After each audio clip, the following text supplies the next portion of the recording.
Hello everybody, welcome to WhatCulture Gaming. I'm Scott, joined by Josh. Hello, Scott. Dude, I'm not joined by a confirmed God of War release date, lol. Not yet. Because there's all sorts of things to talk about. Now, it's not to jump on the aggro train in regards to the God of War Ragnarok. Obviously, genuinely, that game needs as much time as it needs to come out. I wouldn't even mind if it was delayed till 2023. You wouldn't. I wouldn't. I think if they just said that's how much time we need, then that's completely fine. I think the reason that a lot of people are getting carried away, getting annoyed about the state of God of War is that there's lots of, it's not necessarily mixed messaging, but just weird rolls out, dribs and drabs, bits and pieces. Some stuff on Twitter, the initial release date of God of War Ragnarok back in the original debut trailer saying 2022, and some updates from Cory Barlog, who is now back on Twitter, the game's, 2018 game's creative director, who is now one of the sequel's producers, trying to offer his updates too. So we'll run some stuff down. Like I said, Cory Barlog is back on Twitter.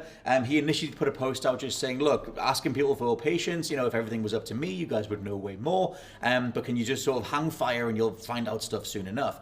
Then there was a person called The Gamer 1988 who just said, can you not just tell us what's going on with the game and whether it's delayed? And so Cory Barlog said, it's not. He was like, that was the whole sort of thing, he was just like, why can't you just say that it's delayed? Because it's not. Right. And so, but that was all we got. And so the assumption is, or at least I'm going to assume, that we're falling back on the original release date of 2022. Yes. Because that was the only date ever given to God of War Ragnarok, was in the initial debut trailer thing when they said it was real, and then the footage faded out and it said 2022.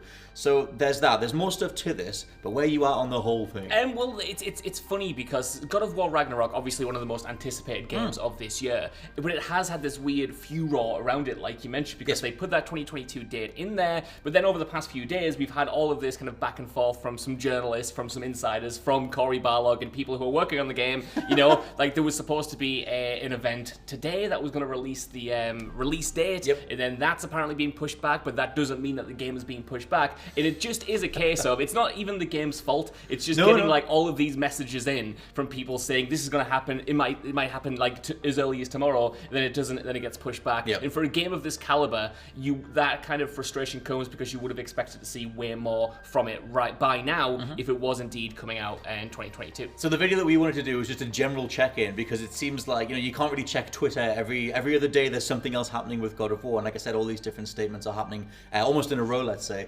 So Kotaku have written some of this stuff up, and they reached out to a sort of known Twitter leaker called The Snitch, great name, and talked to them, and they had originally put out a God of War GIF and some binary numbers. I think it was 111 and a 0 or something, which became 30 if you translated it. That was where a lot of people got the initial idea of a state of play or a God of War announcement coming on June 30th. So Kotaku reached out and tried to get a quote from The Snitch as to exactly what they were getting at, and the account replied to them saying that there was going to be a reveal for June 30th, but Sony delayed it. It was not a state of play or a new gameplay trailer, that's all I can say. It's a shame, I'm more worried about the game. To me, it means that it's not polished enough. Now, Jason Schreier got in here, and obviously he's been involved in all of this stuff across the last few years, mentioning various sources that he has and the way that Bloomberg put their stories together. And Schreier tweeted saying, as of very recently, there was indeed a release date announcement planned for Thursday, June 30th. Recent tweets from Cory Barlog suggest that's no longer happening. Still, as far as I know, the game has not been delayed. So it still seems like it's coming later this year, but I don't know when we're actually going to get any updated footage of it. Dude, it's a whole thing. It would be peak God of War Ragnarok press cycle if we do this entire video and then it's the June 30th, release date event. Anyway, that might happen. Who knows? Actually, but no, probably. But no one will look. Every single time. Every single time. Often we're in a podcast, but otherwise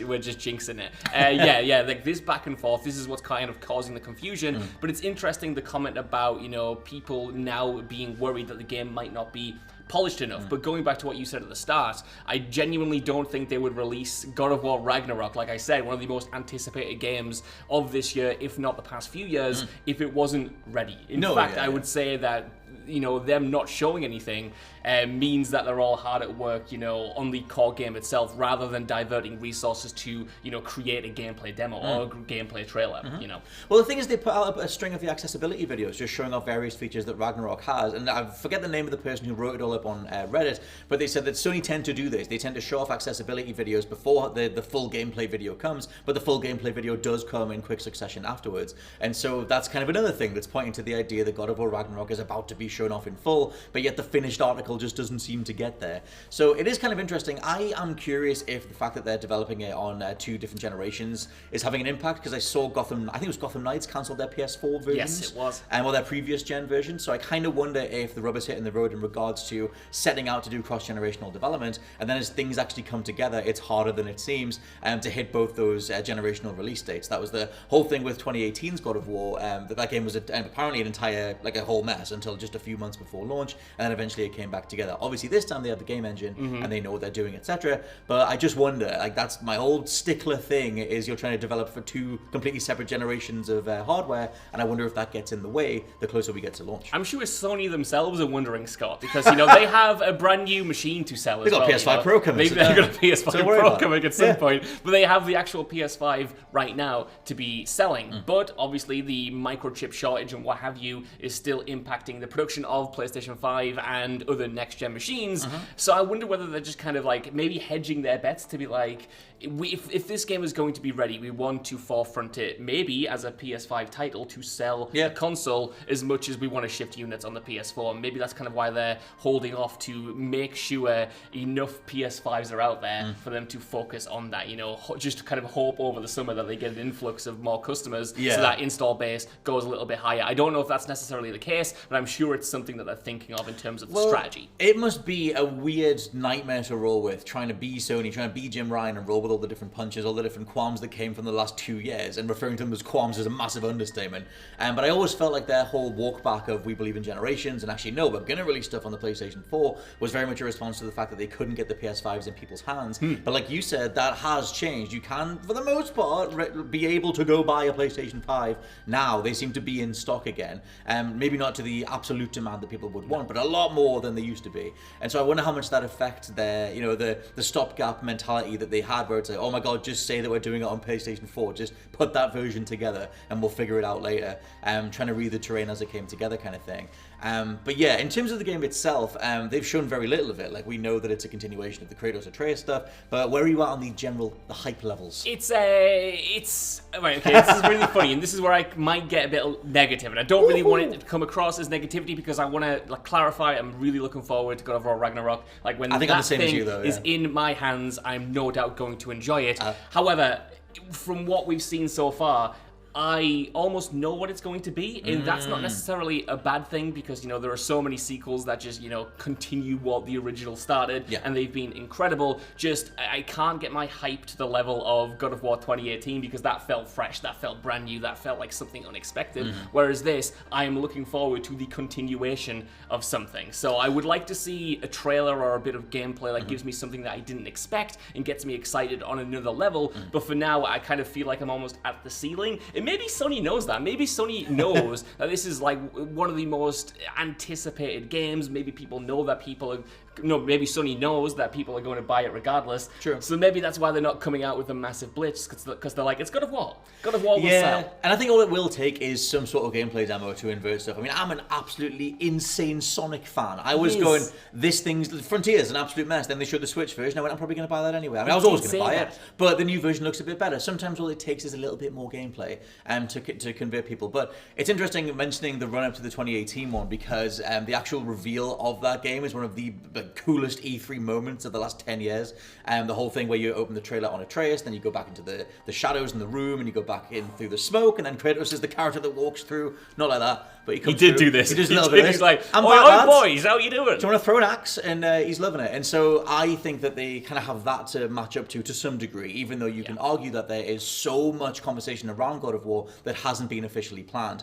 If you actually really dial it all the way back to what they've put out, they had that initial teaser thing mentioning 2022. They've got the accessibility videos, and they've got the fact that Jim Ryan, etc., have mentioned the game that's coming out as a future title on the PlayStation 5. So if you dial it all the way back, then obviously they're sticking to their guns, and it'll be ready when it's ready. But I think that the fact that Cory Barlog is out there on Twitter after taking a few months off, and the fact that Kotaku's getting involved, Bloomberg's getting involved, there's a lot of conversation around it, and I think it would just take them just saying we've got the showcase coming up to try and quell that stuff. I wonder if they're giving it kind of as much of a berth as they are, because they want to give Horizon Forbidden West and Gran Turismo 7 like the first half of the year entirely, maybe even going into the second half of the year, because those were two big games that are continuing to sell. You know, it's one of those stories that every time a batch of PS5s comes in, like games like Gran Turismo, games like Horizon, games like Spider-Man Miles Morales, they shoot up. So they're still doing well and they have a lot of legs on them. I wonder whether Sony's just kind of gone, we'll let them do their thing. We don't want to kind of turn people's attention away yet, but when the holiday comes around, going into November and whatnot, we'll just blitz them with every God of War thing they can imagine. I don't know. It feels like one of the precipice of something big, Scott. Yep. But I've also felt that way for like 6 months now. I'm crossing the fingers. I'm hoping for the best. I hope that God of War makes it to this year, but I guess it's whatever the team needs, whatever that game needs. And it seems like under everything, that is what they're prioritizing. I just think for the likes of us that follow this stuff in a more hardcore sense, you could do with a bit more information than what's out there right now. But like Josh says, it's probably got a 40-minute gameplay demo by the time we finish this recording. So let us know what you think down in the comments below of God of War Ragnarok. Are you looking forward to it? Where are you at in general trepidationness in regards to the story and the gameplay? For now, I've been Scott from WhatCulture.com. I've been Josh from WhatCulture.com. And we'll catch you next time. Bye. Goodbye. It is so warm in here. It's unbelievably warm, Josh. I'm actually not warm at all. Are you not? I'm sweating. You're sweating?